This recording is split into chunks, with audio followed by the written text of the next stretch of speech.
and we came up with an idea that we wanted to engage the community in this process, and so we came up with the Color the County mural program. And so this is one of our artworks. It's beautiful. So what we do is we send out RFPs to the community, and artists submit their designs to us. We select those designs. They get a $1,000 award, and then we invite the community to come out and paint. So we do paint by numbers. You know, when you were kids and you had those little coloring books and one was yellow, and we basically do that same process, but we just do it on a larger scale. And then we complete that mural, seal it, and then it's available for the community to view and enjoy.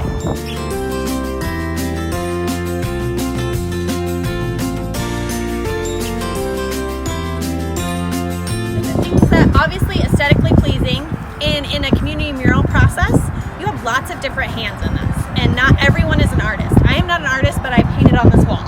So you have to pick designs that have the capability and ability to be painted on a large scale with lots of people. So obviously the artists, after the community painting day, had their work cut out for them on this. They had to really, like, if you see some of the pictures from before, they had to do some touch-ups. And if you look at the wings up here and look at them from a distance, they're transparent. And so that's real art. Artistic talent, so yeah.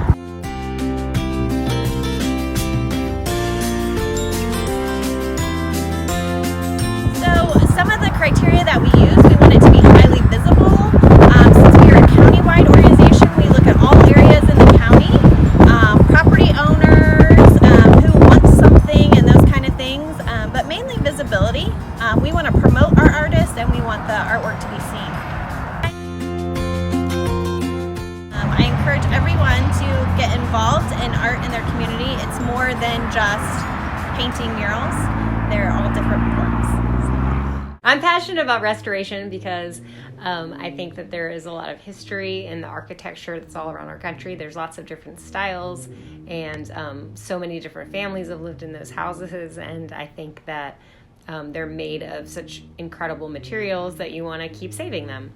I think restoration in our community is important because our buildings have so much history attached to them, whether they're schools or churches or houses, that kind of talk about the upbringing and how communities have come about. And so when you can restore a place and keep it, then you're keeping that history alive.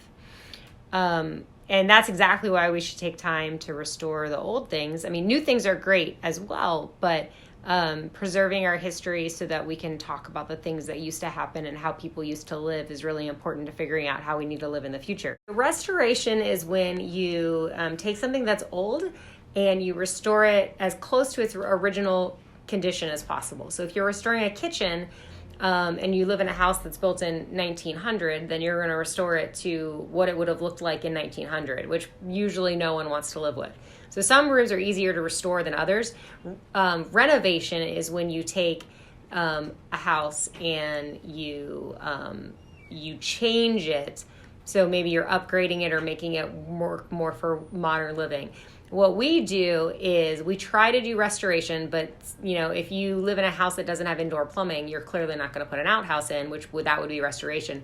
So in our case, we do renovation that's historically sympathetic, which means that you are restoring a house in such a way that the rooms don't feel modern or out of place, but they have modern amenities. I don't know exactly what made us get involved in restoration, but we like working with our hands, and we like being creative, and we like old houses, and so those things all just kind of work together.